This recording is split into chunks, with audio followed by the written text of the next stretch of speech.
proudly to my teenager and say, there is my daughter.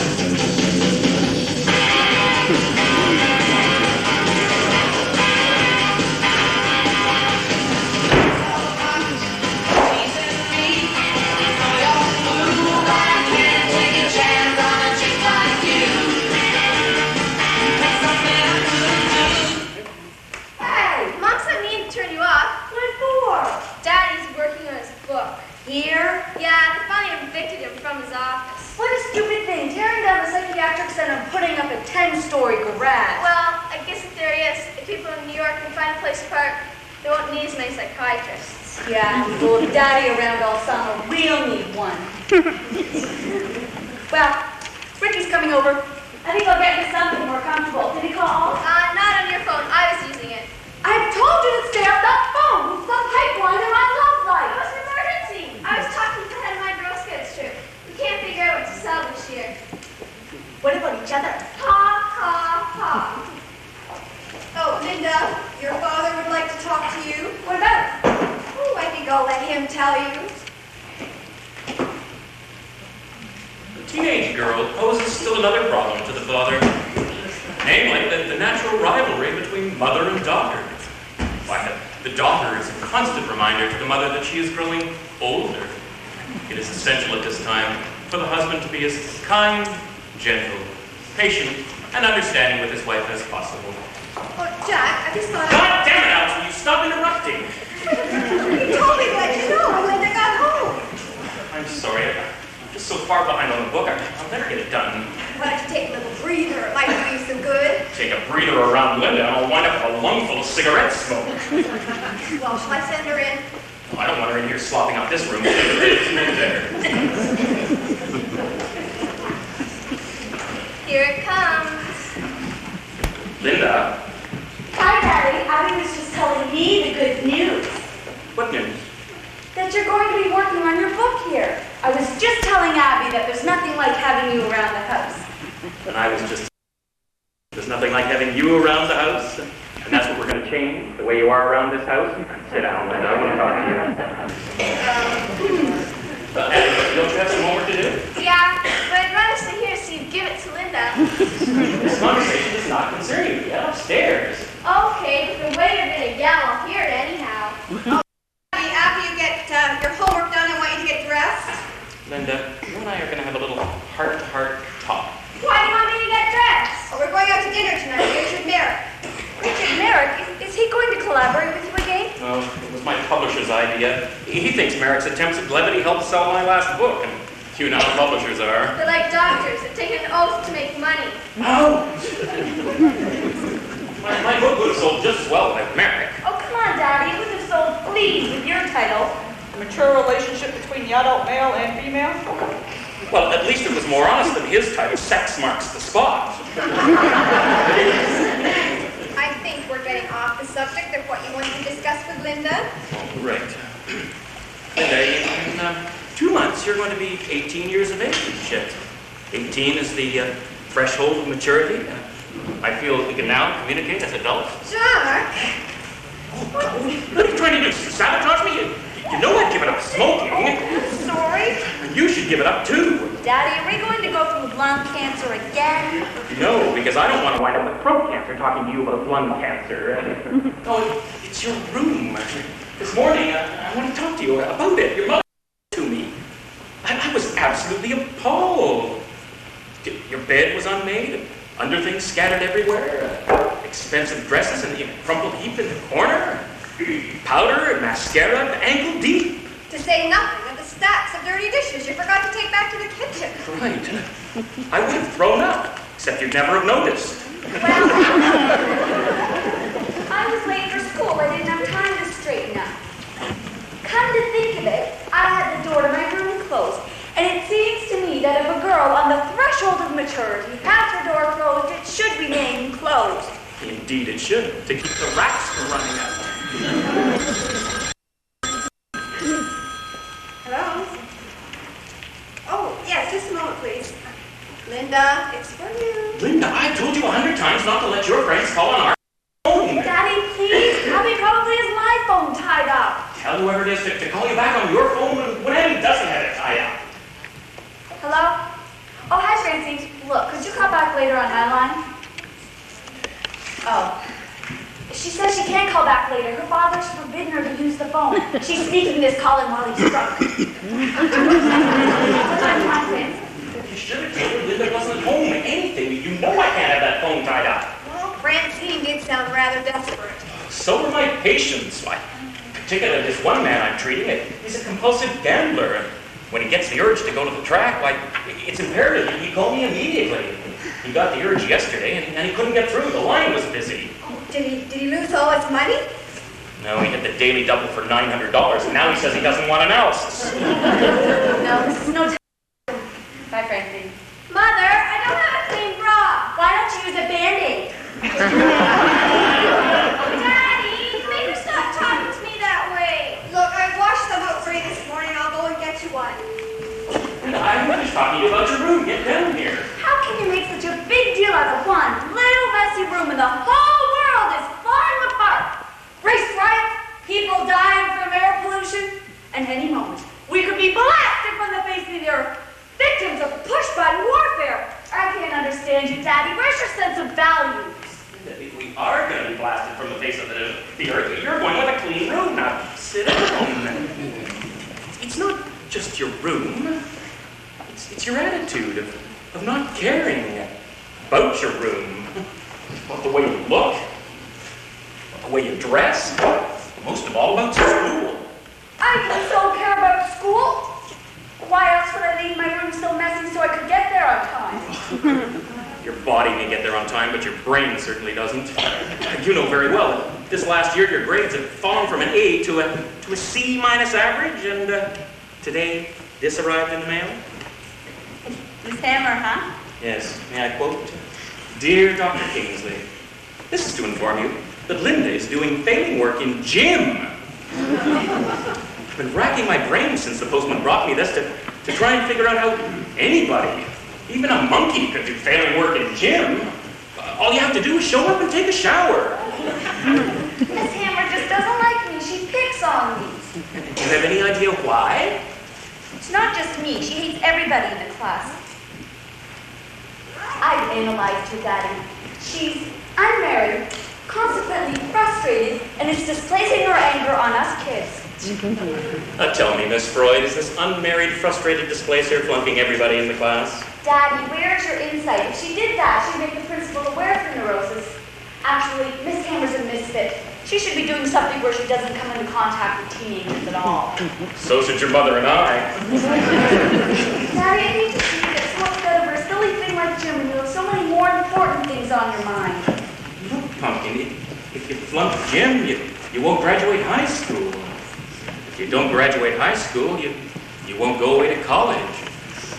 If you don't go away to college, I don't know what your mother and I will do. Well, I'll try to be better, Daddy, honestly. You said that shortly before you were caught doing 60 miles an hour in a drive-in theater. Daddy, weren't you ever young? Didn't you ever do anything crazy when you were a kid? Something that no one else had done, no one else had felt? You did it just because you wanted to show that you were you? I showed that I was I by working in a gas station to get through high school, and I drove a truck to get through college. You never did one little thing that was out of line? Well, boys... Daddy, you did do something. Boys do things at Well, school. come on, tell me, what was it? Well, I remember one night in med school, my roommate and I, we slipped a cadaver out of the classroom, and then we snuck up to the dean's bedroom and put it in bed beside him. What did the dean do? He never noticed. He thought it was his wife.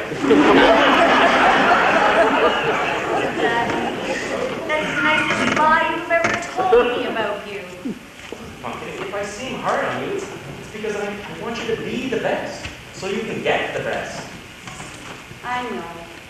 Come on. Now run along and dress for dinner. The restaurant's formal, so wear shoes. Oh, I can't go with you. Ricky's coming over. We're going to cram for a French test together. But there's nothing in the house to eat. Oh, that's all right. Ricky said he'd bring something. Oh, okay. Well, here, take this to Abby and go wash your feet and tie it or something. You're getting my carpets dirty. Okay. I never read the man. He said it's transistor radio. I got taken to this disco. What was the outcome of your talk? Did she say she'd clean her room? Well, not in so many words, but she did say she'd try harder. She said that shortly before she shinnied up the flagpole at Westbury High, wearing my new dress. It's hard to figure out how a girl who can shinny up a flagpole can do failing work in gym. Did she fast talk you about that one too? Well, not really. She thinks Miss Hammer's picking on her. And you believe that? Well, of course I do. There could be a personality conflict. Personality conflict? Oh, that's what I get from a psychiatrist. If I had married that plumbing contractor, I wouldn't have to put up with all this Freudian schmooze. He would have used a good old-fashioned hairbrush. How did you know I never believed in spanking? That's the trouble with Linda now. Oh, Jack, I've heard you at PTA meetings. Don't be a permissive parent. Well, you're the perfect example of one. Told you 100 times, I can't possibly be as objective with my own family as I am with my patients. How much objectivity do you need to see that Linda's goofing off in gym? Well, if she is, we'll find out. I'll phone Miss Hammer and ask her to stop by tomorrow. Well, what about her room? Just decided what we're going to do about that. What? Nothing. Absolutely nothing. You have to go in there, pick anything up, leave everything scattered all over the place, and let the cigarette butts pile up all over the carpet until it dies of nicotine poisoning. And on days that Louise is supposed to be here, well, tell her to stay out of Linda's room. Oh, Louise will be delighted. And as for the glasses and dirty dishes she takes up there, they can continue to pile up too, until she gets the idea that if she doesn't take them back, nobody will. Brilliant. Will be condemned by the Board of Health. It's got to work. Linda must have a breaking point. Just a minute.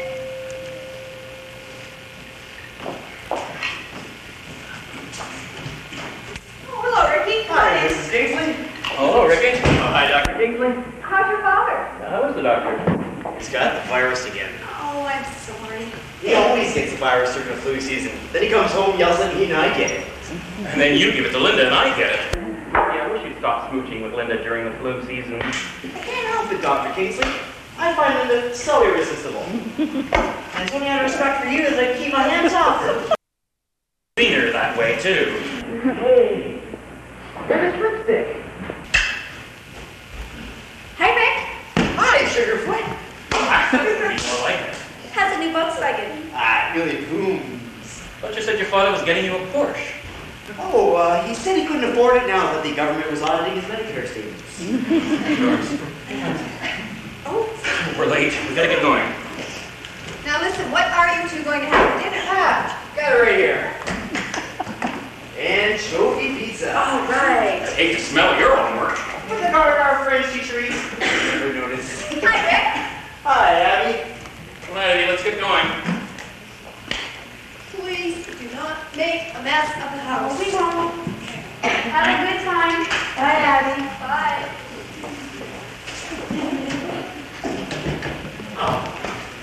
I'll go put the pizza in the oven. Hi, Linda. Have you been thinking about what we were talking about Saturday night? Yes, but I can't make up my mind. Linda. This has been going on for months now. Oh, we kiss and kiss for half the night, but nothing else happens. It's driving me crazy. Now, Ricky. What do you think you are, a Christmas package all tied with ribbon? Oh, stop it. You're going to have to go all the way or Ricky. I've talked with my hygiene teacher about it, and I'm sick of taking cold showers. Oh! Ricky! Ricky! You're squishing her pizza.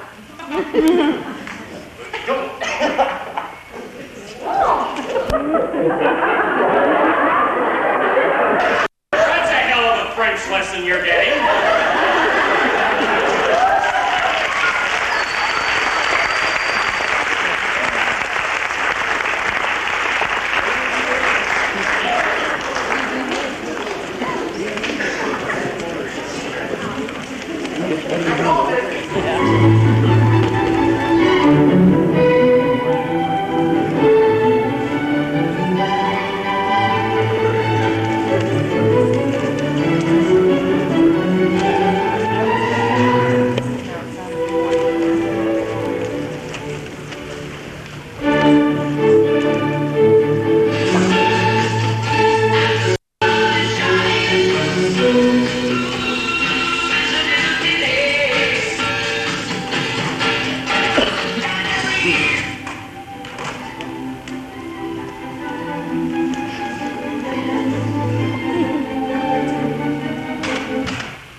are you? Well, I'm fine. I hardly recognize you, though. You have certainly grown. She's a C cup now.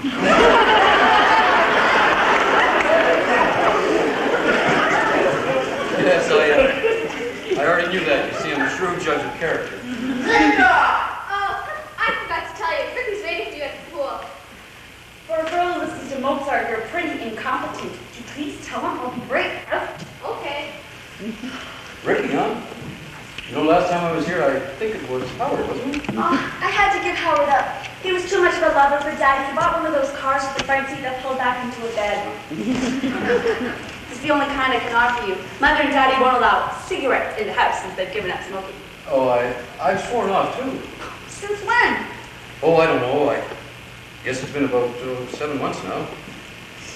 3 weeks. 4 days.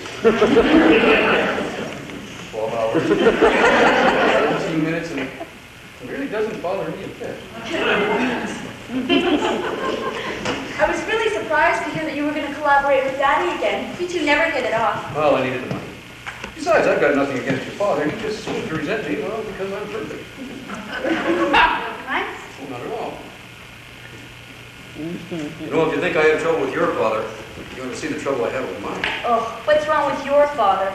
Well, he wants me to work for him. Well, I can understand that. Aren't you his only son? Yes, and he never lets me forget.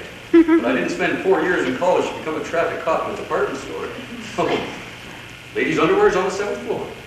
Drinking fountains in the rear. What's that, madam? You've lost your little boy? Well, good for you. You do that very well. Yes, but it's not me. My old man will never understand that I really want to be a writer. But you are a writer. Well, I don't consider this writing helping your father.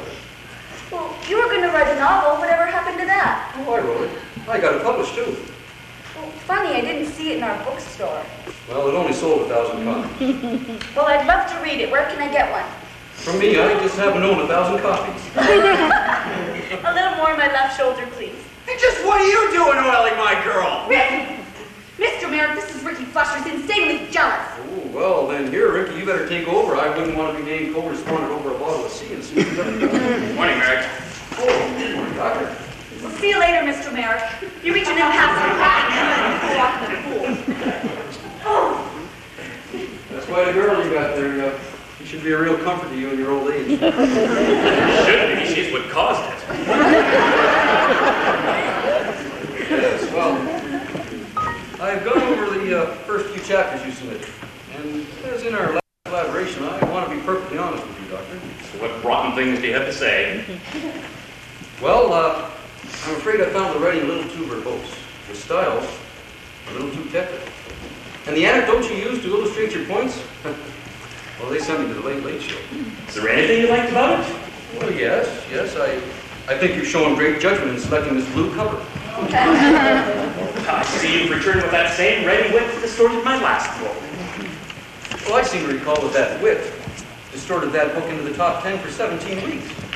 As a matter of fact, we might say that that book made you. You might. Well, I understand you raised your rates from $25 to $35 an hour after it was published. Where did you hear that? From an ex-patient of yours. A nymphomaniac I met in New York. Thank God you didn't cure her. Now, I made a few notes on some of the things I'd like to see changed in the first chapter.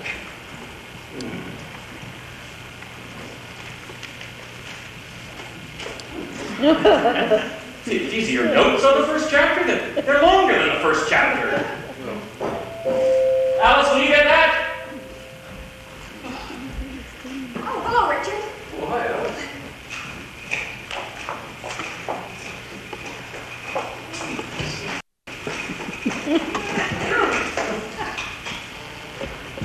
Good morning. I'm Miss Hammer. Oh, won't you come in? I'm Mrs. Kingsley.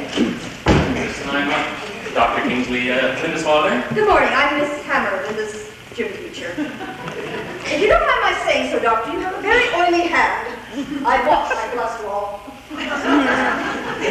Well, it's very nice of you to come to the house to discuss Linda's problem. Oh, no trouble at all. I run by here every day. According to my pedometer, it's only 3.5 miles from my house to your house. I frequently do 7 or 8. You know you could make a fortune pulling a rickshaw.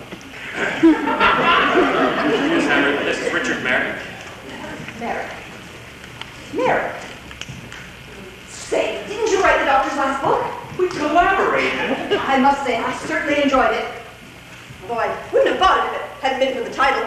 Sex marks the spot. I'm delighted you stopped running long enough to read it. Oh, there's pretty spicy stuff in that book, Doctor.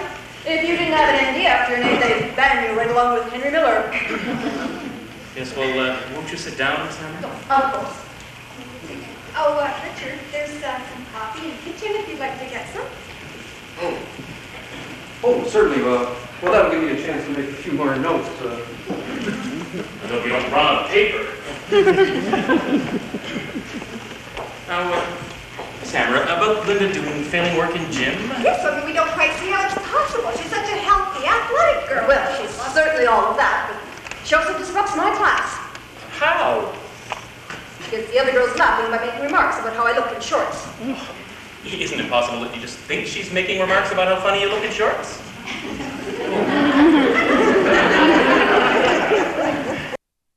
Linda thinks you're picking on her.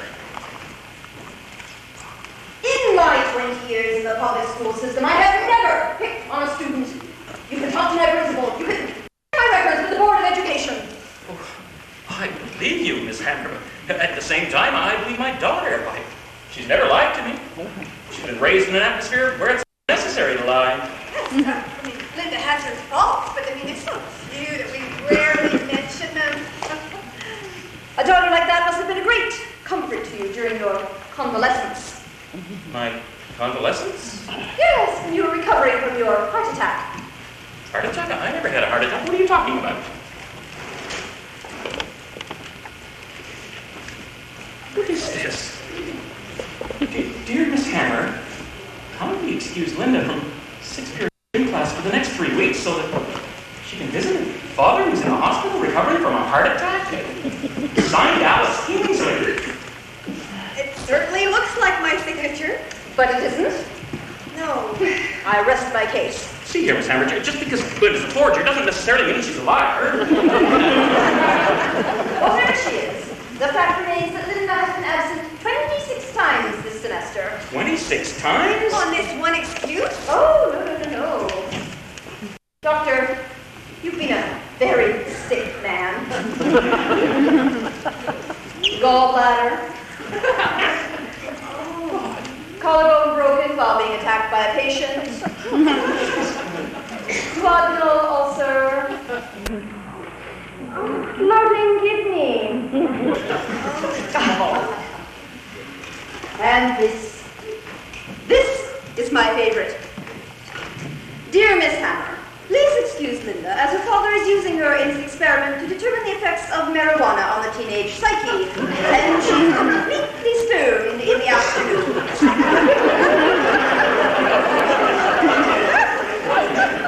Thank you for stopping by, Miss Hammer.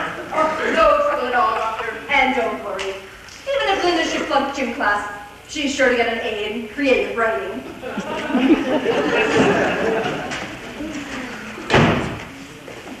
The thing I like most about Linda is that she was raised in an atmosphere where she doesn't have to lie. Nicholas, will you stop needling me? I'm trying to figure out what to do about this. Don't you have a chapter in your book on liars and forgers? Alice, I'm in no mood for sarcasm. That girl could drive me back to my analyst. I'm sorry, Jack. It's just that I'm so upset. You're upset. I felt like a complete idiot defending her in front of Miss Hammer when she pulled that note on me. I'm so angry I could strangle her. Oh, come on, it, Jack. You don't even believe in spanking.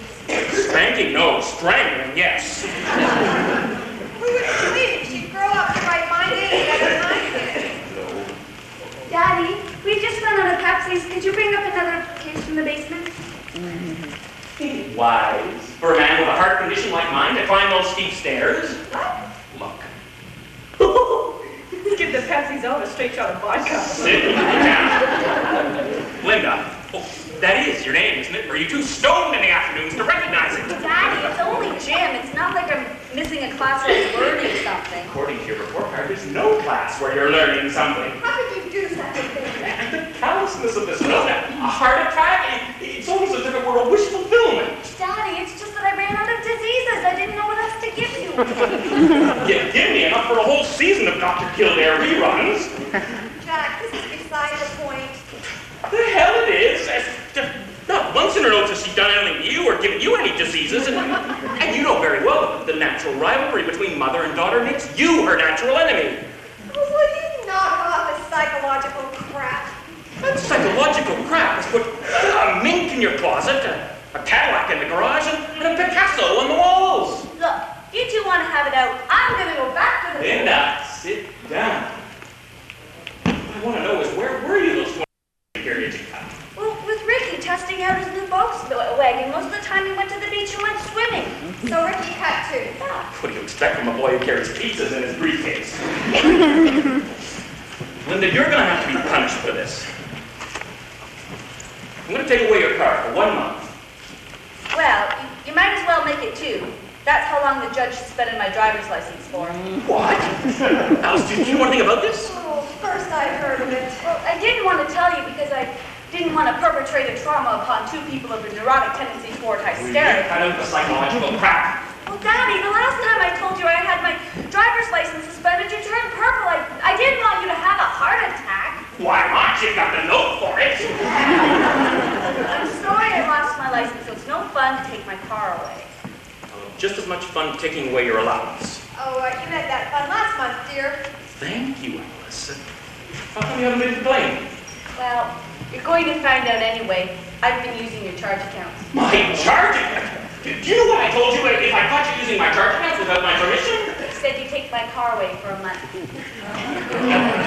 Would you care to go around again?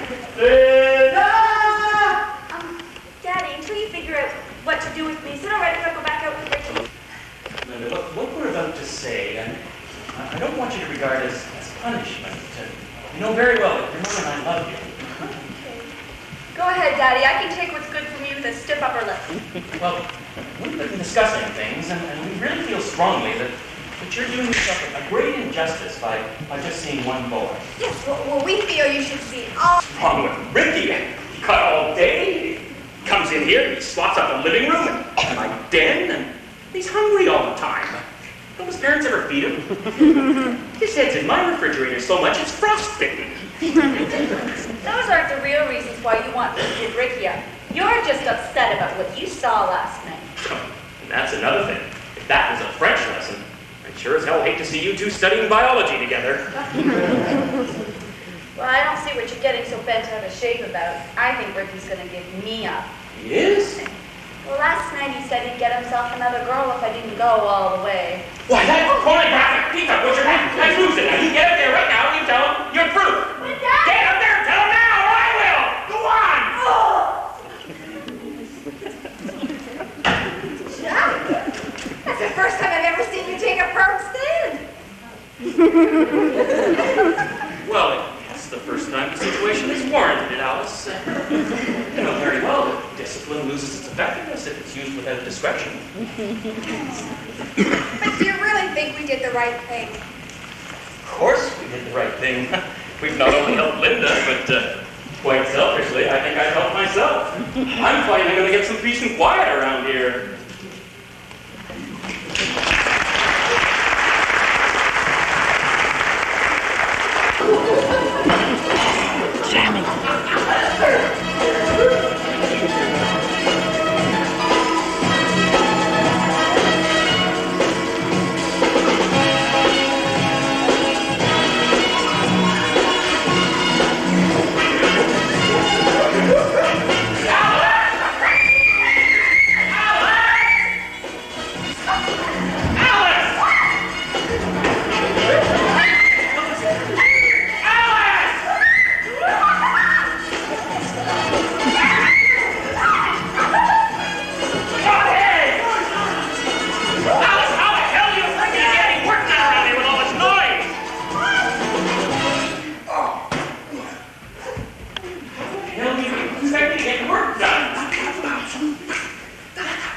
It's over, kids. Hey, it's over. Take a break. Really groovy party you're having here, Dr. Kingsley. That's a tush breaker. Tush breaker. Alice, I told you to keep the kids out of the living room. Oh, well, Work time. we told her to play the field here, and then these are the noises that go with it. Sometimes I wish she were still wrestling in the sand with Ricky. At least it was quiet.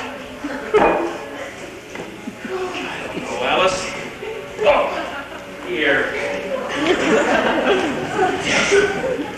Gotta keep it quiet around here. I will try to control them. Please.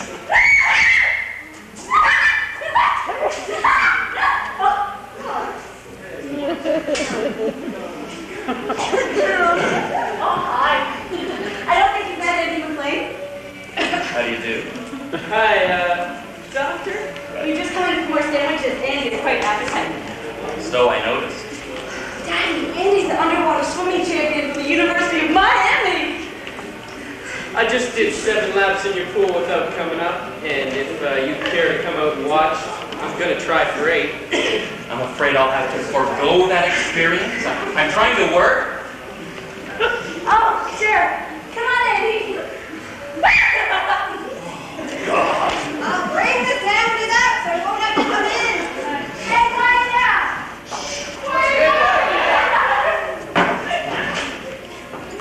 Hey, man, is this the Kingsley pad? You're Dr. Kingsley? Yes. Who are you? I am Bartholomew Smuts. Are you a friend of Linda's? I certainly am. Would be disappointed if you weren't. Is it okay for me to leave my motorcycle outside?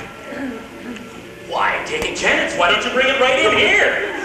Well, I just don't want to take a chance someone stealing it, Daddy Bear. You know, there's a lot of kooks in here. I never noticed. You know, you hamstrings do pretty good for yourselves.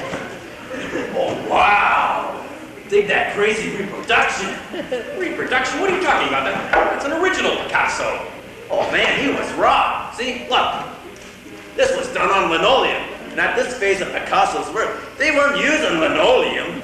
Where'd you dig up this crazy phony, man? Bought it from a patient of mine who happens to be an art dealer. Man, that patient's cured. You belong on the couch. And what makes you such an expert? I'm a painter, man. A painter? I spent 3 years at the Beaux Arts, 2 years at the Arts League, and 6 months at the Hot Pussycat. Isn't that a topless joint down Village? Oh, wow, man. I worked there. I painted phosphorescent hands on the girls' rear bumpers. Don't you dig? Those lights go down, and those phosphorescent hands just grab it. I can't get no satisfaction. I try, and I try, can't get no. Can't get no satisfaction. Mr. Smuts. This is Linda's mother, Mrs. Kingsley. How do you do?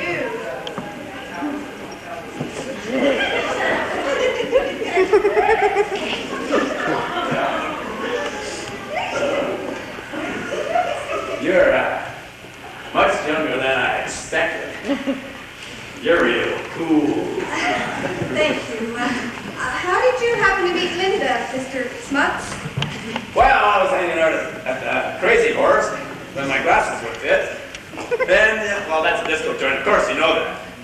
And the girls, and they came in for a dance contest. Oh, Jack and I used to enter dance That's right, contests. we did. This isn't quite the same, Mrs. Kingsley, you see. The girls, they dance solo. They wear wet t-shirts and their bralette, and the winner takes off her t-shirt and shows what little girl they're made of. Well, what's that got to do with how you met Linda? Well, man, I congratulate her on winning the contest. I mean, Linda stood with her bear in front of a crowd of people? Oh, you don't have to be ashamed, Daddy Bear. She got nice boobs.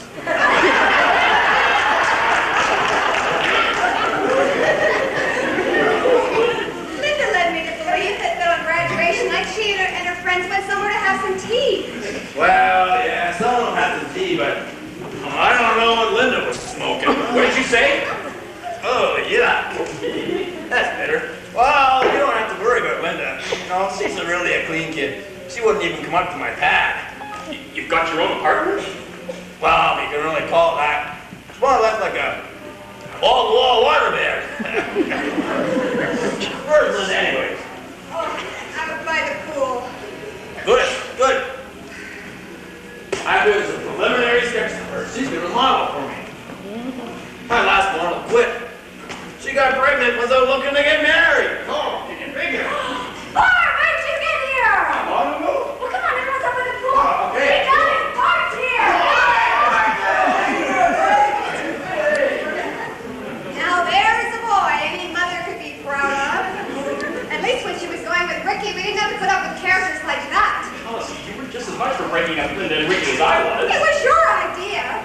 It's always my idea. At least you got to admit that since you stopped seeing him, that her personal appearance has improved. Yes, but if that hadn't extended to her room, it's still a mess, and so are her friends. I haven't got time to stand around talking all day. I've got to get back to work. Daddy, Anna's gonna go home and get his guitar. Yeah, we're gonna have a rock festival. See, Daddy, the problem is Andy can't get his car in the driveway. Why not? Well, I kind of hooked bumpers with your Cadillac. Let's see if we can unhook them. Well, I kind of smashed your rear taillights too. Kind of smashed my rear tail lights too. Yes, sir. It's almost impossible to do without caving in my trunk. I guess you've got the whole picture now, sir.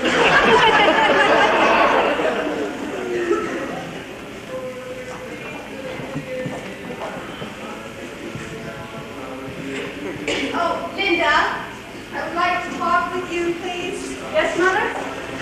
Would you please ask your friends to be a little more careful and considerate? Oh, and another thing, you have to have so many boys over at once. Your father's finding it difficult to work, and I made over 190 sandwiches in the last 2 weeks. Well, you've been a real doll, too, Mom. Oh, incidentally, could you hold the mayonnaise? Some of the boys are on training diets. In the future, I'm going to hold the sandwiches. This isn't a subsidiary of Howard Johnson's. The story my friends and I have been getting on Nora's and Daddy's nerves. Maybe if we got away from each other, it would be a big help. Like, maybe I could get away for 5 days around the 4th of July. To Fire Island. How did you know? I was in your closet when you were talking to Francine. What? I was looking for my blue dress. Have you talked to Daddy about it yet? Oh, I don't have to. I know he won't like the idea any better than I do. A girl as young as you going away to Fire Island. Young? In another month I'll be 18. Cleopatra was only 16 when she ruled Egypt. Fine, dear. When you have your own country, you can do what you want to. Mother, this is nothing to kid about. Everybody I know be on Fire Island and I'll be stuck here all alone. I am sorry, but that's the way it has to be. Oh, Richard, lunch for you and Jack is on the tray there. I have to go to the market. See you later. Mother! No. My mother, all she ever says is no, no, no. Honestly, Mr. Merrick, do I look like a child to you? No. Why do they treat me like a child? Maybe, Linda, it's because you act like one. I mean, look at you. You don't care how you look. You turned this place into a summer camp for juvenile delinquents. And you make life miserable for your parents. Really, Mr. Merrick, you sound just like my father. And you know what's worse than that? I'm beginning to sound like my father. My parents, I'll never understand them. They don't want me to go steady with Ricky, but when I have more than one boy over, they have a nervous breakdown. They're always reminding me about how old I am. When I want to go away to Fire Island, suddenly I'm too young. Well, why this mad passion to run off to Fire Island? It's not just Fire Island, Mr. Merrick. It's getting out of my own. Nobody telling me what to eat, what to wear, what time to You come can't in. escape authority, Linda. I'm fed up with authority. Ever since I was born, somebody's been telling me what to do. My mother, my father, my teachers. And that's the way it'll always be, somebody telling you what to do. What? When you get a job, your boss will tell you what to do. And when you get married, I'm sure your husband will have a thing or Oh, two to say. no. My husband's not going to boss me around. My marriage is going to be a partnership. My husband will do what I want to do. Watch it! Down! Down! Down! Hey, you just ripped the bumper off your father's car. Are you okay, Daddy? Fine. Sorry, Doc. Don't touch me! I didn't mean to jam the accelerator down like that. I guess my foot slipped. You have insurance? I will when I get my license. Maybe they've got it right covered with this some other time. Huh? Yeah, sure. Tell that waterlogged idiot the next time he parks his car in my driveway,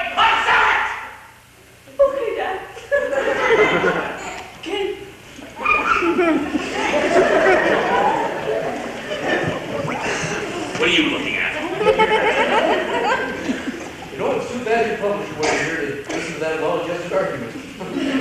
One thing to write calmly and objectively about teenagers, another to have them in your own house. Well, I know one thing. If this were my house, I'd throw all those kids out that hang around here. This isn't your house, and I'm glad it's not. At least I know where she is. You don't trust her? Of course I trust her. Just want to know where she is, what she's doing, who she's with, what time she comes home at night. Sounds about the way we trust Red China. Mary, will you stop needling me? That's all you've done since we started writing this book together. And I don't like it. Next book I write, I'm going to ask my publisher for a collaborator, a different one. One who doesn't arouse my hostilities. It's not good for me. Daddy, Andy feels terrible about what happened. He wants to know if there's anything he can do to make it up to you. Yes. He can join the Peace Corps and swim underwater all the way to Africa. Daddy, my friends and I are getting on your nerves. No. Maybe a little vacation from each other would help us a lot. Like Fire Island over the 4th? How did you know? I was in your closet looking for your mother. You might as well have made that phone call on candid camera. You're too young and healthy to be going off to Fire Island. We have a chaperone. Helen Schneider's aunt's going to live in the house with us girls. What kind of a person is she? Oh, Daddy, she's wonderful. She's Helen's favorite aunt, and she's going to do all the cooking, and she's a wonderful person, and she has a tremendous understanding of teenagers. She ought to. She was 17 last month. No, Nick! You're not fair. Trying to pull a fast one like that. I'm not trying to pull anything. She is Helen Schneider's aunt. Just so happens her grandfather got married a second time to a younger lady, and she had Out of the genealogy. Come on, Merrick, let's get to work. You know, Doctor, if it's a chaperone that's holding things up, you know, I just might be able to help. You see, Oh, Mr. I'm Merrick! not going to Fire Island. Dad, at least hear him I out. will not hear him out. Fine, Father, you'd make encouraging your daughter to go off to Fire Island? Daddy, Fire Island's perfectly safe if you're a girl. You're not going. Doctor, just listen to me. I have an aunt who lives on Fire Island, and I think I might be able to persuade her to put up with the girls. Oh, Mr. Merrick! As a matter of fact, why don't we take a vacation ourselves? We want to do a quick getaway. I don't think it would be a good idea to have 6 screaming teenagers imposing on an elderly lady. Oh, Daddy, please! No, you're not going to Fire Island, and that's that. Come on, Merrick, let's get to work. Linda! We have the coolest idea! Yeah! If you can't come to Fire Island on the 4th, then we'll just have to bring Fire Island to you! I'll pick up a couple of tents, we can pitch by the pool. Yeah! Oh, sleep over. It won't cost us anything because your mother can fix all the food!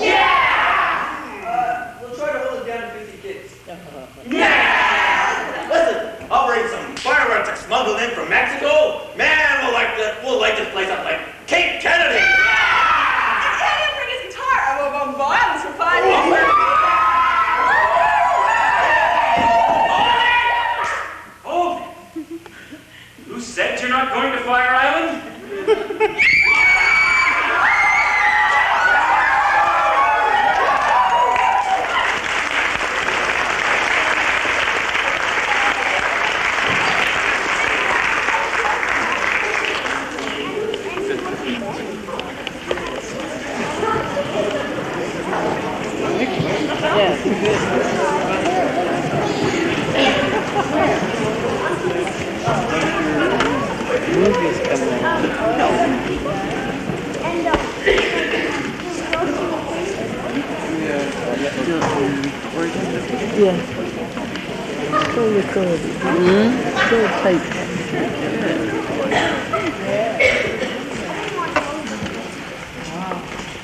It's often difficult, especially with a teenage daughter, to decide the extent of her maturity and the amount of faith that you can place in her.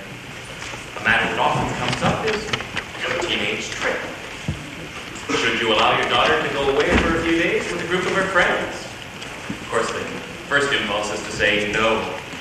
But it's extremely important to remember that your daughter has a strong emotional need for you to demonstrate your faith in her.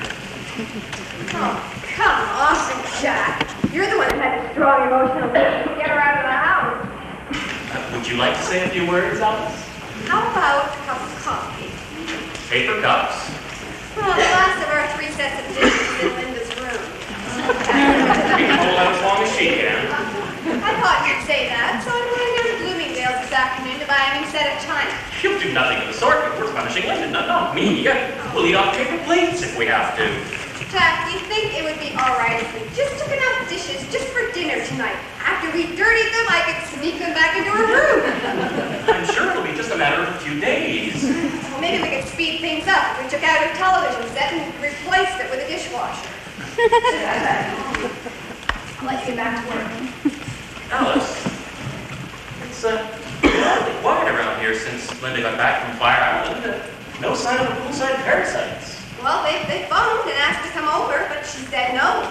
She's even turned down dates. That's strange. You think that's strange? What do you think she's doing right now? Oh, she's up in her room amongst a stack of dirty dishes, everything scattered everywhere, cigarette dangling from her lips, and talking to Francine on the telephone. Nope. She's out by the pool reading. A book? Oh, and what a book! The Words by Jean-Paul Sartre. The cover start. Inside, I'll bet it's Fanny Hill. No, it's Sartre, all right. Abby is reading Fanny Hill. Fine. That course in accelerated reading has certainly accelerated her. I'll get it. That's Mary. Not too bad. Hi, Dr. Fletcher. Come on in. Daddy, Ricky's father's here. I wonder what he wants. Dr. Fletcher, how's Ricky? Fine.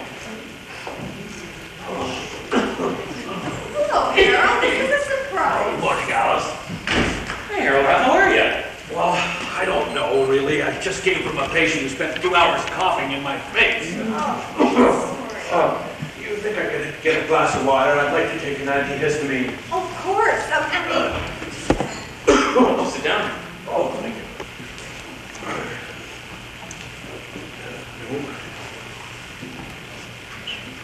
Oh, perhaps that one. I've been having a problem with my back lately. Do you mind? Fine. Thank you. We haven't seen you in quite a while, Harold. Well, I did run into a bit of bad luck, you see. Oh, thank you. I broke a long-standing precedent of mine, and I went out to Manhasset, made a house call. Yes, I treated the young lady with pneumonia. Oh, don't tell me you caught that. Oh, golly, no. And we pulled her through, but the mother in her gratitude kissed me and gave me mononucleosis. I'm sorry. Well,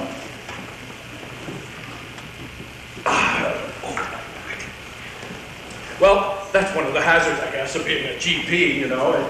I should have been a couch doctor like you. You sit behind your patients, you don't have them breathing on you, and why, you don't even need malpractice insurance. But, well, anyway, I didn't come here to burden you with my problems. Linda left these behind in the office last week when she came in for her checkup. Oh, what's this? Her shoes. Oh, I'm sorry, Harold. She's in her usual A1 shape. Yeah, she's fine. She's fine. Say that with much conviction. There isn't anything wrong with Linda, is there? Oh, no. She's in splendid condition. Perhaps if I sound a little upset, it's probably because of Ricky. Oh, don't tell me he caught something from you. Oh, gosh. No, nothing physical. It's mental, you know. The poor lad's gone into a tailspin ever since Linda stopped seeing him. He just mopes around, staring into space. And when he's not staring, he's playing taps on his trumpet. I'm sure he'll find another girl. He seems to have lost all interest in girls whatsoever. You know he's not even reading Playboy anymore? Oh, he'll snap out of it. I've never seen him so depressed that he's not even enjoying his new Volkswagen. Well, if you think it would do some good, I'd be happy to talk to him. You know, I think it would do him more good if you allowed Linda to start seeing him again. Well, we didn't say that she could never see him. I mean, we just thought she shouldn't see him as a steady diet. Well, what's wrong with Ricky as a steady diet? Well, to be quite honest with you, Harold, since she started seeing Ricky, her grades have fallen off. Well, you know, Ricky's grades fell off because he was spending so much time over here helping Linda with her homework. Homework? You should see the kind of homework they do. He comes in with a pizza in his briefcase, off they go to the room and shut out the lights, and 3 hours later, Linda comes out looking like a party scene from La Dolce Vita. And it wasn't only on homework nights. Oh, Harold, the more she stalled him, the more slovenly she became. Well, ever since Ricky started seeing Linda, he stopped combing his hair and wearing shoes. I didn't stop him from seeing Linda just because she was a slob. Oh, Ben, you don't make that kind of comment about my daughter. Well, all I know is that every time he came out of her room, I had to send his clothes out to be dry cleaned. Well, you're right. You should have sent his mind out to be cleaned. Oh, what are you implying? Just that he made an indecent demand on my daughter. Why, that's not true. She must have led him on. I know her type. Why, she's nothing but... Oh, I'll tell you, the only thing that she ever did that was wrong was to go around with your philandering son. You know what? Hey. He told her that if she didn't go all the way, that he would just drop her. What, philandering son? He doesn't have a philandering bone in his body. I'll have you know that I spent enough time with him to raise him decently. So decently that he told my daughter she'd have to go all the way. He's never gone all the way with anyone. I'll bet. Well, at least he's a virgin, which is more than I can say for your daughter. What? Last week when I gave her her checkup, I gave her a complete physical, and believe me, she's no longer a virgin. This beats the hell out of Fanny Hill.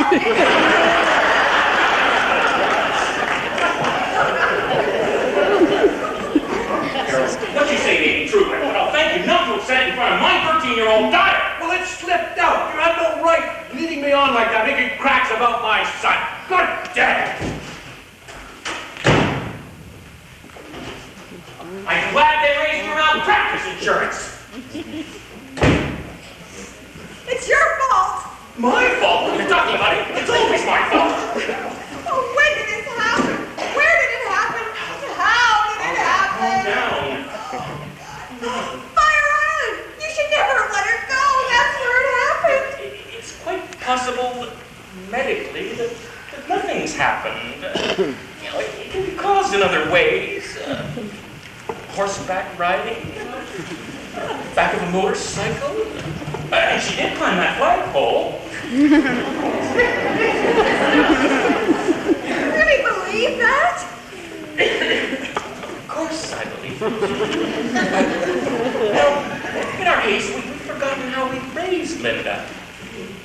She may be noisy, a bad student, dangerous driver, a liar, a forger, and a slob. But I'll bet my left arm she's virtuous.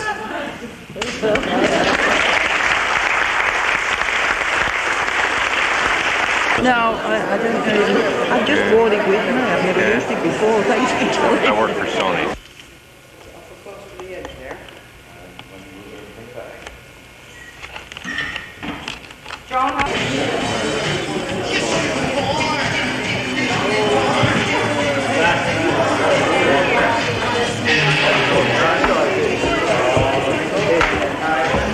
You're such a giant in your office. You get strange women on your couch and joyfully discuss their ids and their husband's sexual inadequacies and their menopauses and their perversions. But once you step through that door, you're about as psychiatrically oriented as Archie Bunker.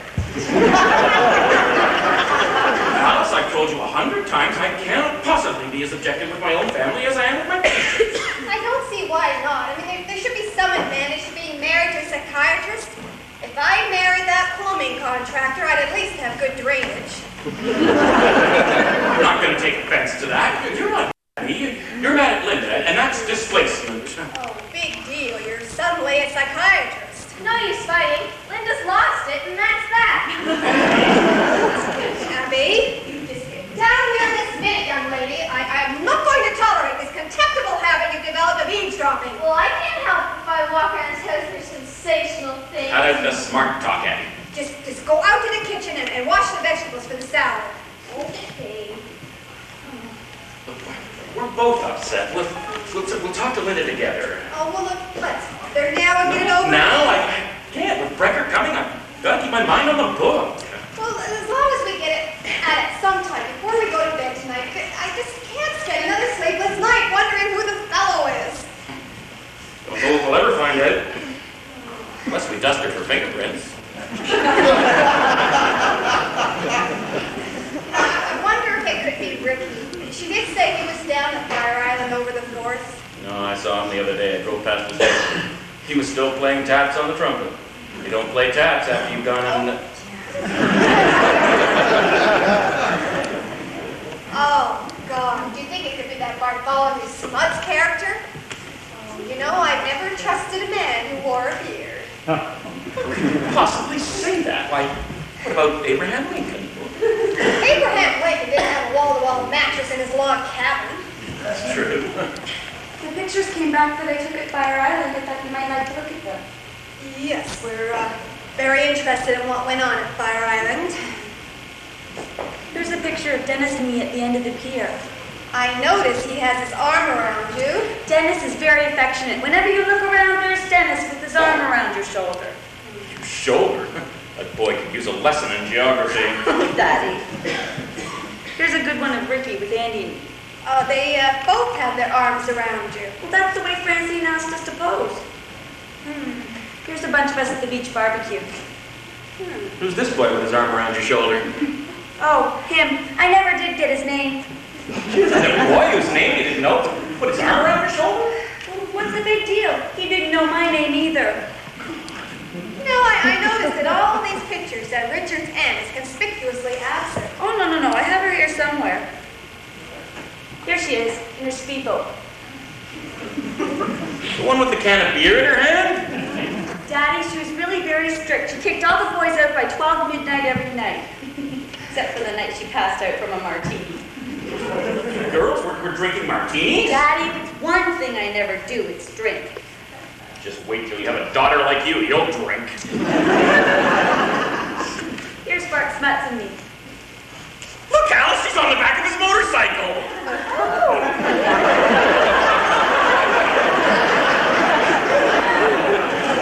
Last month you said you didn't want me on a motorcycle. Since then, our sense of values has changed. It's wicked, too. Oh, Brecker. No, Abby. Mother again. Stand over. Jacket.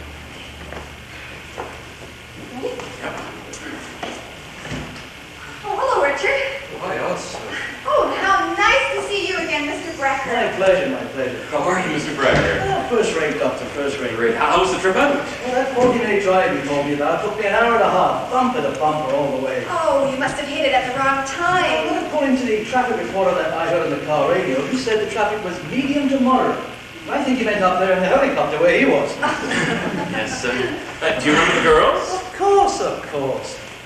Two beautiful young ladies. Grown even more beautiful.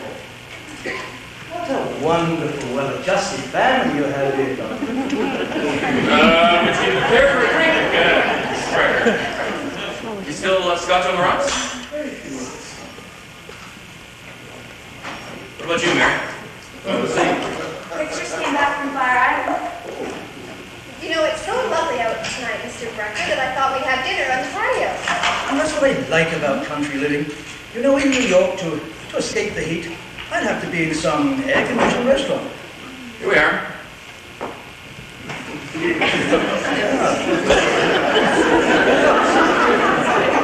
I envy your gay, formal way of life. I heard you liked the first 6 chapters. Oh, very much. Keep up the good quality, and I know we'll have another winner. You know, there are 40 million families suffering with teenagers, and if we could sell your book to just 2% of them, it would make you a very wealthy man. Oh, it's not the money I'm concerned about. Why, it's the plight of the teenager in society today. Why, you know, they become increasingly antisocial, prone to acts of violence. You read about it every day in papers. They call themselves cool. They're constantly searching for things that are hot. Hot jazz, hot dancing, hot rods. Hot bodies. If my book in any way helped the beleaguered parent cope with the teenager, then the time that I've spent on it will have been well spent. And how long do you think it will be before we finish the book, Doctor? Oh, 3 or 4 weeks. I hope so. You know, the country's ripe for a book of this kind. I have a 16-year-old daughter and a 19-year-old son. And I'd rather sit in a subway unarmed than have to live with them. It hasn't been easy raising them alone. Oh, imagine. Yes, their poor mother passed away 5 years ago. God rest her lucky soul. Well, if you'll excuse me, I'm just going to go and prepare this salad. Dinner will be in just a few minutes. Doctor, I know you're going to be very excited when you see what our publicity department has lined up for the promotion of your new book. Now, for starters, we're going to have you speaking at all the usual ladies' luncheons, books, and garden clubs. I don't have much time. I've got my practice to consider. But you're more than just a doctor. You're a best-selling author. We have you on an autographing tour of 5 major cities. And now here's the gimmick. We're going to capitalize on the anger you've aroused in these teenagers by writing about them. I think my book has treated teenagers quite fairly. You think so, and I think so. But will the teenagers think so? Controversy, Doctor, controversy. Now in Chicago, we're going to hire a mob of teenagers to demonstrate at the airport, to pick at the hotel where you're staying. We've even arranged for some of them to attack you. Just a minute. A publicity stunt like that could get me suspended from the AMA. Wonderful. Controversy, Doctor, controversy. For your TV shows, we lined up all the major network shows. Johnny Carson, Merv Griffin, The Gong Show. Top listening. The Gong Show? Yes, sir. Do you play any particular instrument? Like the zither? Mr. Becker, I had no intention of going on The Gong Show. I had my reputation to consider for my patients and family. Besides, I didn't have to go through this with my last book. But the competition is much stiffer now. You're competing with authors who have something going for them. H.R. Haldeman, Richard Nixon, Agnew. They didn't have to go on The Gong Show. But they have backgrounds that sell. Indictment, jail, impeachment, and let's not forget those 18-minute gaps. Suppose I put an 18-minute gap in my book, and then I won't have to go on The Gong Show. Doctor, don't be bitter. Just because you haven't been to jail, you do as I say, and you'll be able to throw away that reproduction and replace it with the original. Hey, man. Where's the painted Linda I started on Fire Island? I thought you might like the whole and original. Come out of here. Well, that's quite all right, Doctor. I'm always interested in the work of a new painter. Yes, well, remember this is Bartholomew Smuts. He's a friend of Linda's. A talented friend, man. Hey, man. Shall we get on with the unveiling? Okay. I call this Linda, a study in introverted introspection. Ready? Ta-da! Oh, my God! Linda, did you pose for this? Get over there. I'll deal with you later. Smuts, I'll thank you to take your beard in this picture and get the hell out of here. What's the matter? Don't you think it looks like her? Yeah, that's This happens to be one of my finest works. I thought you might like to buy it. Buy it? Just get that thing out of here before I call the vice squad. Mother, no! Shut up. Oh! I'm just hanging up at the pussycat with my other work. You'll do nothing of the sort. I forbid you to hang my daughter. Hey, if you want, you gotta buy it. This is blackmail. It's not. Buy it from him, Jack. Just give him $10. $10? There's more than $10 an egg bites alone in this painting. How much then? $100. $100 for that oversized, dirty poster? Look, man, I didn't come here to insult. Oh, Jack, just pay him. I don't have enough cash. Maybe he's only on his luck. Oh, shut up. I'll give you $50. I'll send you a check in the morning. And that's all you're going to get. Now, I'll thank you to take your beard and get the hell out of here. Boy, Goya paints a nude and they make a whole movie about it. I paint a nude and you send for the vice squad. Oh, well, that's what it is.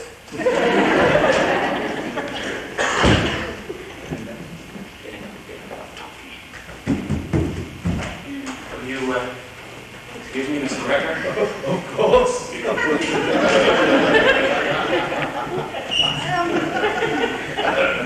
know, it's really getting rather stuffy in here. I think we should all go out to the patio for a breath of fresh air. It won't matter Of course. Mr. Brecker. Yes. If we put that picture on the cover of the book, the doctor, he won't have to go on the gauntlet, right? You mean that picture? Yeah. I understand, of course, of course.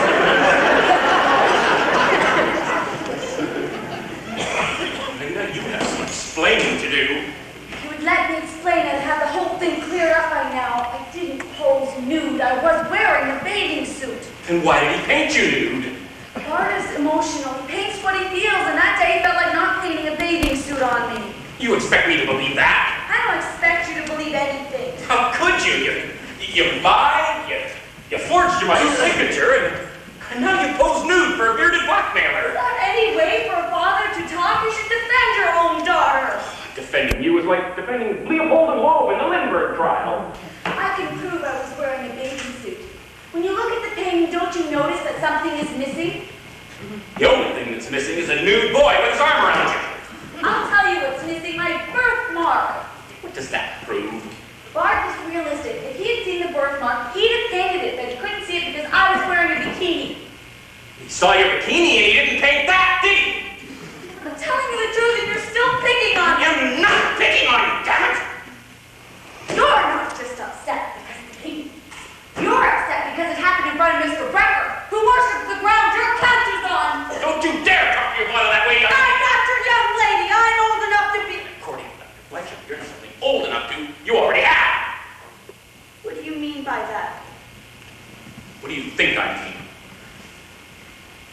So I told you I wasn't a virgin. You old blabbermouth. God's sake, Lynn, how can you be so casual about it after the way your mother and I have raised you? Come on, Daddy. You've always told me to be a participant, not a viewer. Who is it? Smut? Oh, tear his beard hair out my hair. What does it matter who it was? It's done. It's true what's done is done, but it's the future that concerns me. You're so young. I don't want you now to just go thinking that you can go jumping from bed to bed. I have no intention of going from bed to bed. I'm in love. No, about love. Mother was 18 when she married you. We were married. So am I. What? I'm married. What are you talking about? You wouldn't get married without your mother and my permission. I'm truly sorry, Daddy. I didn't mean for it to happen this way. I wanted to tell You you. can't possibly be married without our permission. You're underage. Well, we left Fire Island one night and went to Maryland. You and who went to Maryland? I can't tell you that. Why not? If I tell you, you'll have it enough. You're goddamn right I'll have it know. Now, who is it? I won't tell you. Oh, I'll just phone Maryland. They've got records there. I can find out. No, you can't. We got married under assumed names. What? Now, I never believed in spanking, but it's not too late to start. Now, you tell me, who is it? I won't tell you. Tell me, who is it? No. Damn you. Come down here this instant. I'm in love. I saved myself like a Christmas package all tied up with ribbon. Well, goddamn, I'm going to find out who untied you.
If my daughter would tell me who she was married to, I'd get drunk myself.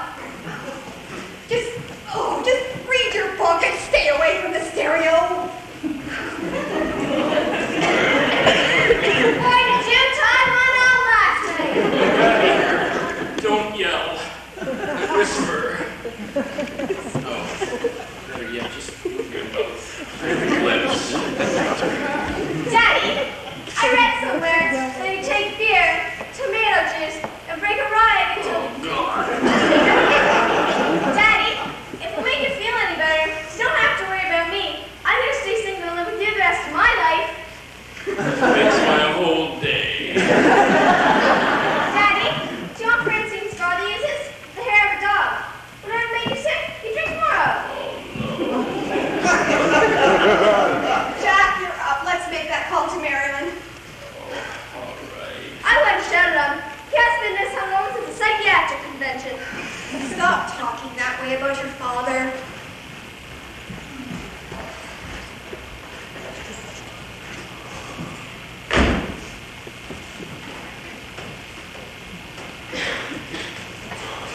Jack, I haven't seen you this hungover since the psychiatric convention. Listen, if you let me spank Linda like I wanted to, I would have had to take out my aggressions in another manner. When you take them out, you really take them out. I'll never forget the look on Brecker's face when you pushed him in the pool. What kind of crack was that for him to make? That the only thing that Linda lost was a chance to be one of the singing nuns.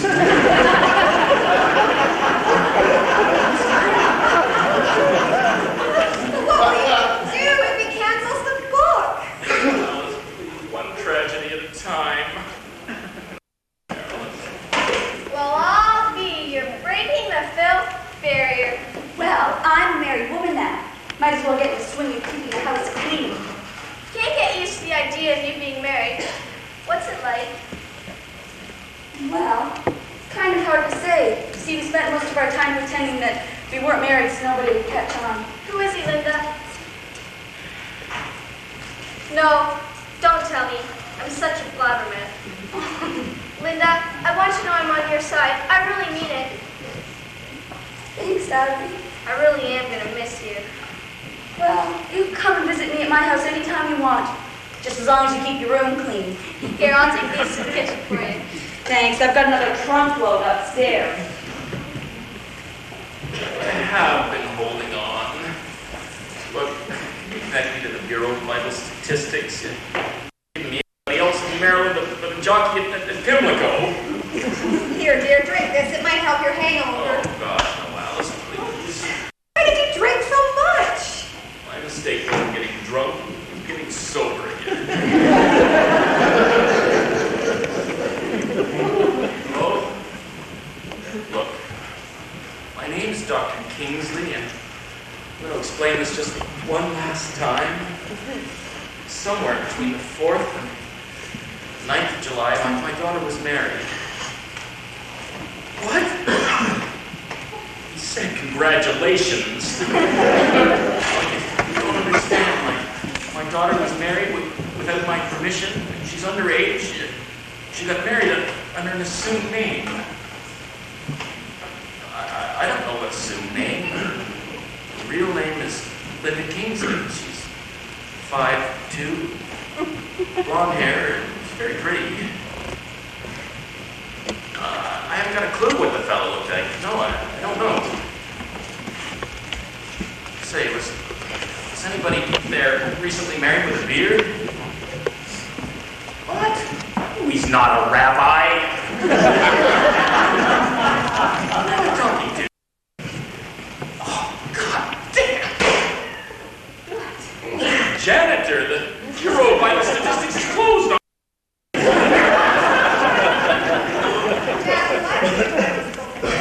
If you were me, you'd be sick. I feel horrible. I'm going to get a few straight answers from Linda.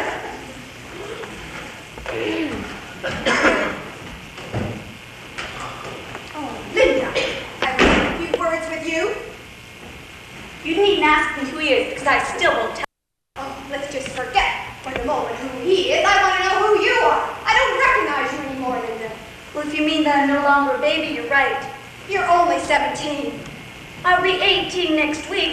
You were 18 when you married Daddy. The circumstances with us was entirely different.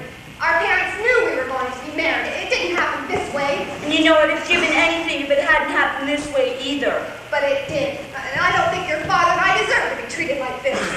Why is it whenever a daughter tries to live her own life, she's suddenly mistreating her parents? I have needs too that need to be fulfilled. Oh, if you're referring to your sexual needs, I'm quite aware of them. That's only a small part of it. What I want is what you have, Mother. What I have is a son-in-law whose name I don't even know. You have everything. You've arrived. What in the hell are you talking about? Don't you understand? You have a husband who loves you, a home, a position in the community, a family, the whole works. I have nothing. Nothing?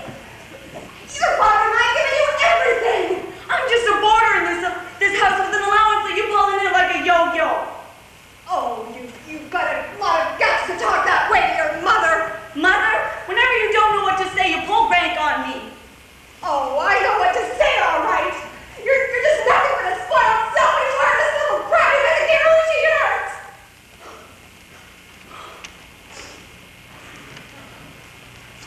You're not just angry because I ran off and got married. What really bugs you is that I'm growing up, which means that you're getting older. Well, let's face it, Mother, you are getting older, just like everybody else. A few wrinkles, a few gray hairs, put it all together and it spells grandmother, which is not that you're sure as hell going to be. Oh!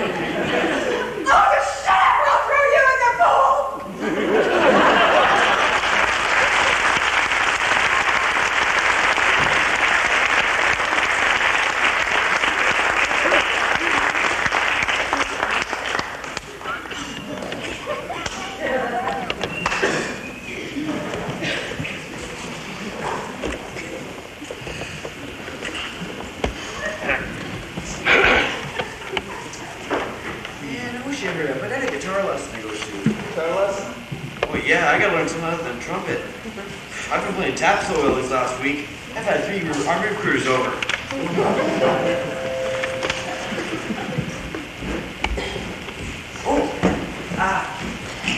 If Linda isn't having a swimming party, Mrs. Paisley, then why is the doctor asking us to come over? Ricky, I'll just let the doctor explain that to you himself. Hi, I got the doc's message. You wanted to see me? Yes, and when you leave, would you please not drive your cycle through my rose bushes? I came by bus. Some cat stole my motorcycle while I was at church.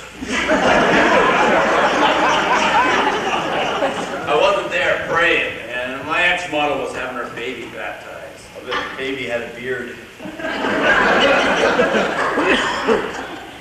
Mind your manners, sonny boy. I heard about you painting that nude picture of Linda. I ought to punch you right in the nose! Back to your quarters, man.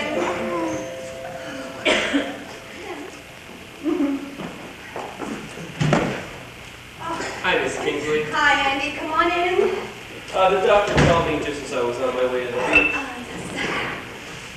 Say, what are you guys doing here? Hey, we don't know any more than you do. Andy, just go and sit down. The doctor will be with you boys in just a few moments. Didn't see you. Jumping drug march. Jack, you're all here. Maybe that's what I feel. Good drugs. Who's all? Everybody who succeeded on Fire Island without really trying.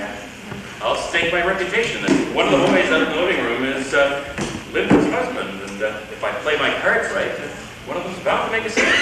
Jack, gathering all the suspects together in one room, it's like something out of Agatha Christie. It's right out of brute character. Like I said, if I engineer it properly, one of them is going to make a slip. I can't stand around here all afternoon. Where's your doctor? Well, boys. Oh, hi, Dr. Kingsley. Hey, nice to see you, Doctor. Sit down, sit down. Oh, by the way, thanks for the check. You know, I showed your signature to a handwriting expert I know. He says you're very insecure. Well, I suppose you're all wondering why you're here? Yeah. Where's Linda? She's, spending the afternoon in her room. This doesn't concern her. Doc shouldn't have to live in that room. Why don't you have... You've been in her room? No, Andy told me about it. You've been in her room, Andy? No. Abby showed me a picture of it. She was going to send it into Better Homes and Gardens. Yeah, you still haven't told us why we're here. Well, as you know, I'm writing a book about teenagers. Oh, yeah. The one where you're penning the hell out of teenagers.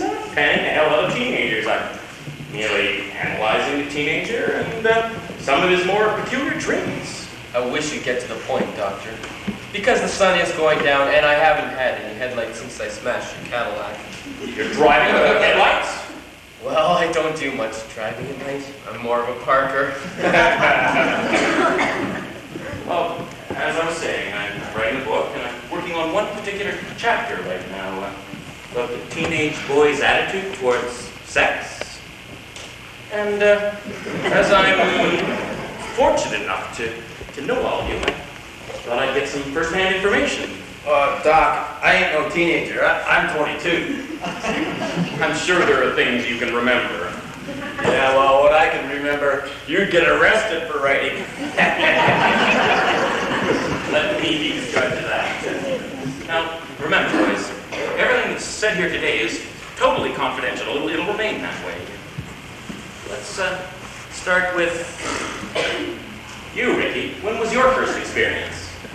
Gee, it's kind of hard to remember. There's been so many. Oh, are you kidding, Ricky? You're such a swinger. How come you're asking for the name of a girl who would do it for you? Any girl will do it if you know how to handle her. Who's the girl who gave you? Your sister.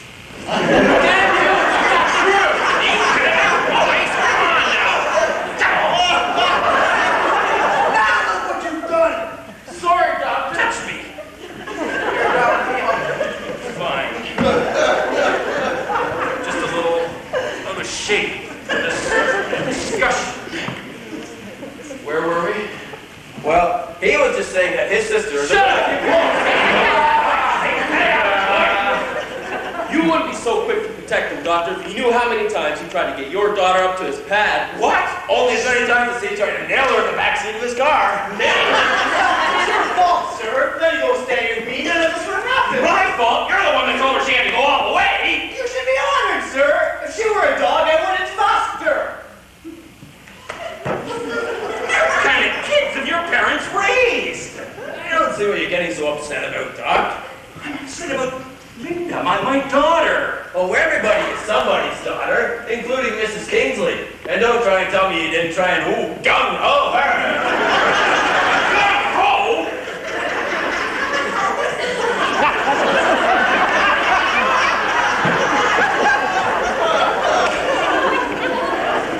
I'm not talking about Mrs. Kingsley. I'm talking about my daughter, Linda, who happens to be underage. Oh, why quibble about a few days? I mean, next week she'll be celebrating her 18th birthmark. Birthmark? I meant birthday. But you said birthmark, didn't you? No, it was a picture of the one I ran over the barrel and Mary Lynn, aren't you? No. You are the one. But you're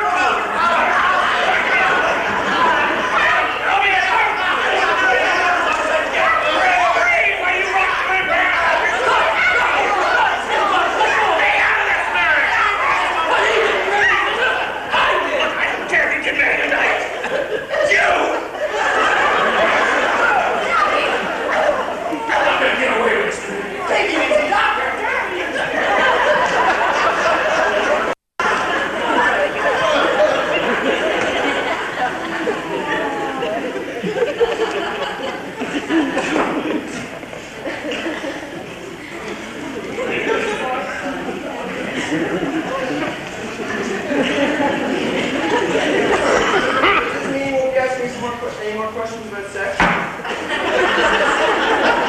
Boys, the interview is over. Thank you for coming. Andy, here's your towel. Repeat, give my regards to your father, Mr. Smith.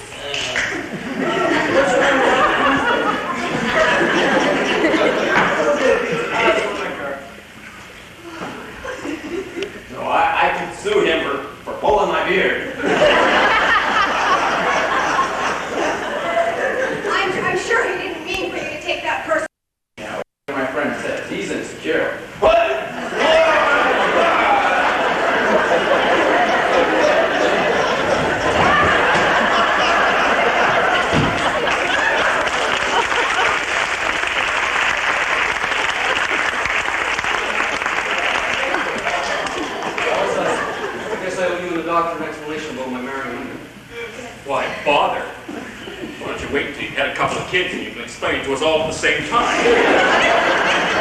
Look, I'm sorry you had to find out this way. Oh, but why did you have to keep it a secret?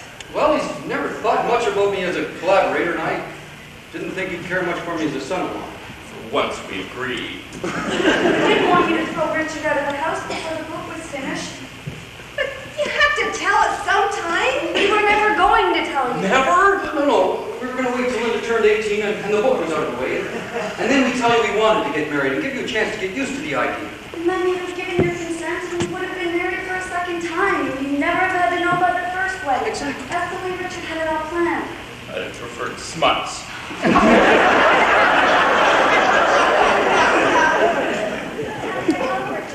want to spend the rest of my life with him. This isn't something that happened overnight at Fire Island. It's been building since last year. Give him a chance, Daddy. Really, this boy? I do, Daddy. Must be something to him then. Although I can't see it right now because I hate him.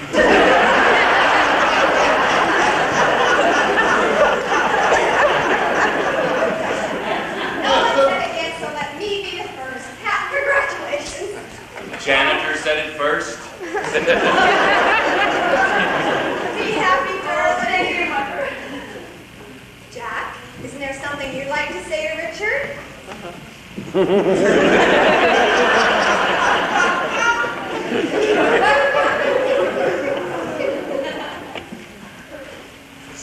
Being married to Linda, you'll get everything you deserve.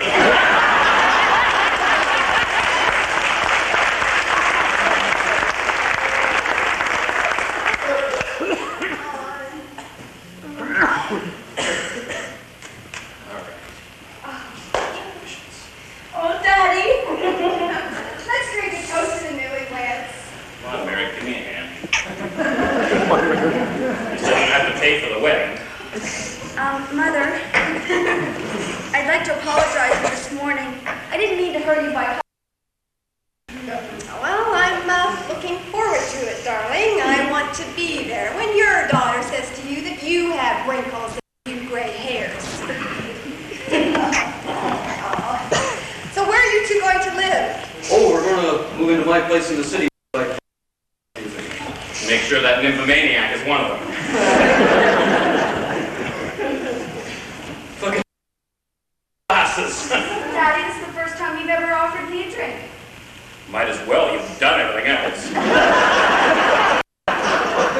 and I are going to honeymoon in that place that you and Mommy are always raving about. Where's that again, Daddy? Gun Hole?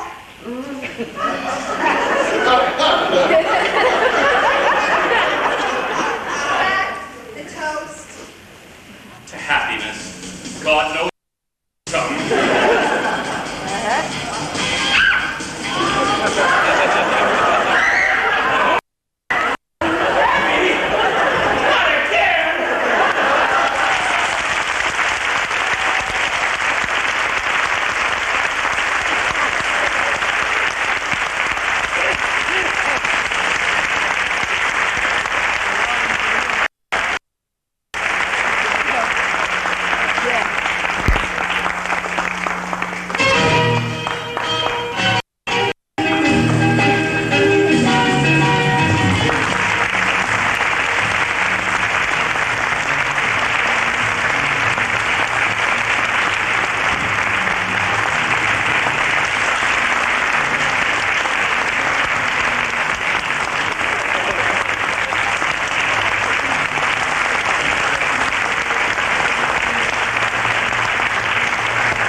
Ken Davenport and his wife.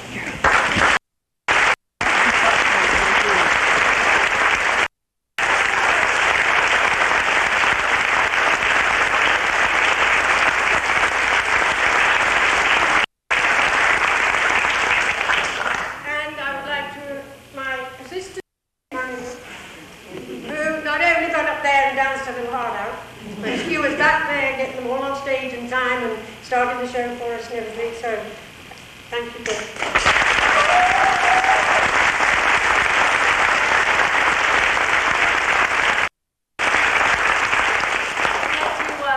Thank Ken for painting this picture of me. I've never looked so good. Ladies and gentlemen, just to wrap up, I think that it would be appropriate for me to say something a little more. Julius, our director, Mavis has been very involved in the community for many years. Last year she was awarded the Citizen of the Year award, and that of course is because of her volunteer work in the community. And Mavis has done many fundraisers in many different areas, obviously including the theater itself, and she puts her heart and soul behind this. This was her baby, her idea, and on behalf of the library, Mavis, thank you very much.